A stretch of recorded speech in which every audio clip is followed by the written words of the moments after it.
പ്രിയമുള്ള ഇട്ടിമാത്തു, വർഷങ്ങൾ പോയതൊന്നും നമ്മൾ അറിഞ്ഞില്ല. ഇന്ന് ഞാൻ ഇട്ടിമാത്തുവിനെ പറ്റി ഓർത്തു. 70 വയസ്സായി. 70 വയസ്സായിട്ടുള്ള ഇട്ടിമാത്തുവിൻ്റെ ജന്മദിനമാണ്. 2 വാക്ക് പറയുക എന്നുള്ളതിനുള്ള അവസരം കിട്ടിയത് തന്നെ എനിക്ക് വളരെ സന്തോഷമുള്ള ഒരു കാര്യമാണ്. പലർക്ക് വേണ്ടി, നമ്മളൊരു പരിചയമില്ലാത്ത ആൾക്കാർക്ക് വേണ്ടിയൊക്കെ പറയാറുണ്ട്. പക്ഷേ ഇട്ടിമാത്തുവിനെ പറ്റി പറയുമ്പോൾ എനിക്ക് വളരെ സന്തോഷമുണ്ട്. കാരണം നമ്മൾ ഒരുമിച്ച് ഇരിഞ്ഞാലക്കുട ഡോൺ ബോസ്കോ സ്കൂളിലാണ് പഠിച്ചത്. 7ാം ക്ലാസ്സിലാണോ അതോ 6ാം ക്ലാസ്സിലാണോ അത് മാത്രമേ സംശയമുള്ളൂ. എല്ലാ സ്കൂളുകളിലും പഠിക്കുമ്പോൾ ഞാൻ ക്ലാസ് ലീഡറാണ്. കാരണം 3 കൊല്ലമെങ്കിലും ഒരു ക്ലാസ്സിൽ പഠിക്കുന്ന ആളാണ് ഞാൻ. അപ്പോൾ എന്നെ ആയിരിക്കും ക്ലാസ് ലീഡറാക്കുക. പക്ഷേ ഡോൺ ബോസ്കോയിലെ അങ്ങനെയല്ല, പഠിക്കുന്ന കുട്ടികളെയാണ് ക്ലാസ് ലീഡറാക്കുക. അതുകൊണ്ടാണ് ഇട്ടിമാത്തു ക്ലാസ് ലീഡറായത്. അങ്ങനെ ഒരിക്കൽ അധ്യാപകൻ പറഞ്ഞു, ഒരാളും ബഹളമുണ്ടാക്കരുത്, ബഹളമുണ്ടാക്കുന്ന കുട്ടികളെ പേരെഴുതിയെടുക്കാൻ പറഞ്ഞു ഇട്ടിമാത്തുവിനോട്. അവിടെയാണ് ഇട്ടിമാത്തുവിൻ്റെ ഒരു മനസ്സെനിക്ക് മനസ്സിലായത്. ഞാനെപ്പോൾ അവിടുന്ന് എഴുന്നേറ്റ്, ഒരു ബെഞ്ചിൽ 2 ആളാണ് ഇരിക്കുക. അല്ലാണ്ട് സാധാരണ ഗവൺമെൻറ് സ്കൂളുകളിലെ പോലെ 6ഉം 8 ആളല്ല. അപ്പോൾ ഇത് പറഞ്ഞു പോയി കഴിഞ്ഞതിന് ശേഷം ഞാൻ വെറുതെ അപ്പുറത്തുള്ളവനെ ഇപ്പുറത്തുള്ളവനെ ഒന്ന് തോണ്ടും.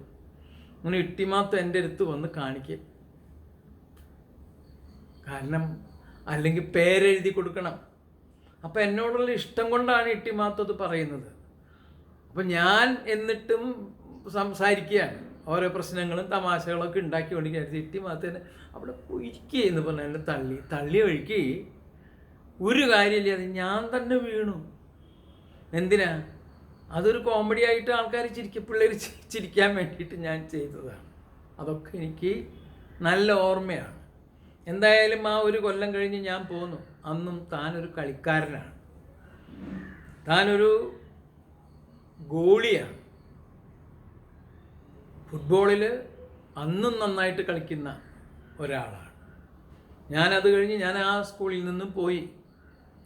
കാലങ്ങൾ കഴിഞ്ഞു. അപ്പോഴാണ് ഞാൻ അറിയുന്നത് ഇട്ടിമാത്തു ടൈറ്റാനിയത്തിലാണ്. അങ്ങനെ എവിടെയൊക്കെ കേരള ടീമിൻ്റെ ഗോളിയായി, ടൈറ്റാനിയത്തിൻ്റെ ഗോളിയായി, സന്തോഷ് ട്രോഫി, എനിക്ക് ഓർമ്മയില്ല. ഞാനും ജീവിക്കാൻ വേണ്ടിയിട്ടുള്ള ഓട്ടപ്രദക്ഷിണമായി. പിന്നീട് ഞാൻ തിരുവനന്തപുരത്ത് ഒരിക്കൽ വന്നപ്പോൾ ഇട്ടിമാത്തും നിങ്ങളുടെ സഹധർമ്മിണി മക്കൾ ഒരുമിച്ച് എൻ്റെ കൂടെ കീർത്തി ഹോട്ടലിലോ മറ്റോ വന്നു.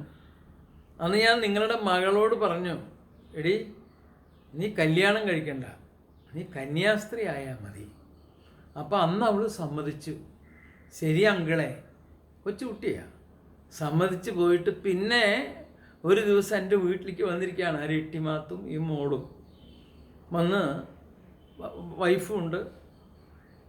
ഞാൻ ചോദിച്ചു എന്താണ്? അപ്പോൾ പറഞ്ഞു ഇവളുടെ കല്യാണമാണ്, ഇവളാണ് എൻ്റെ അടുത്ത് സമ്മതിച്ചത്. എന്തെന്ന്? കന്യാസ്ത്രീയാവാന്ന്. അങ്ങനെ എന്നെ ചതിച്ച കുട്ടിയാണ് ആ കുട്ടി.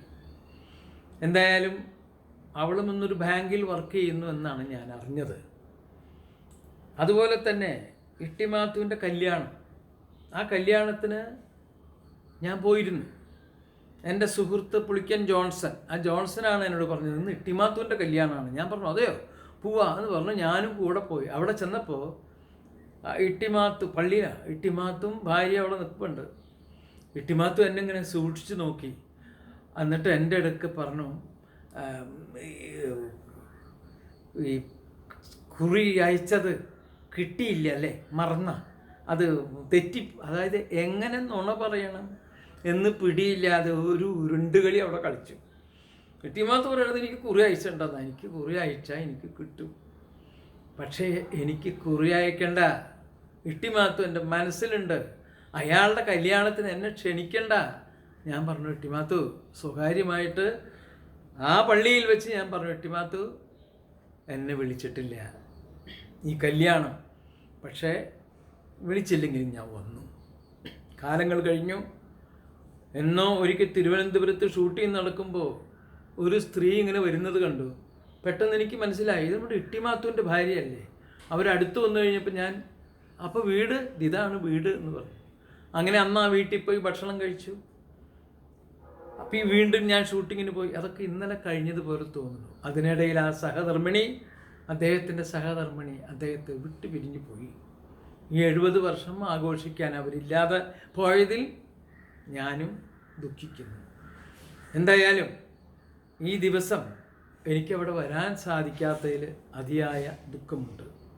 ഇനിയും ഒരു 120 വയസ്സ് വരെ എൻ്റെ സുഹൃത്ത് ഇട്ടിമാത്തു ജീവിച്ച് കാണണം എന്നാണ് എൻ്റെ ആഗ്രഹം.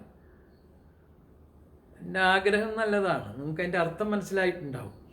അങ്ങനെ 120 വർഷം ജീവിക്കുന്നത് കാണാനുള്ള ഭാഗ്യം എനിക്കുണ്ടാവട്ടെ എന്ന് പറഞ്ഞത് ഇട്ടിമാത്തുവിനോടുള്ള താല്പര്യം മാത്രമല്ല, അത്രയും കാലം എനിക്കും ജീവിക്കാലോ എന്ന് വിചാരിച്ചിട്ടാണ്.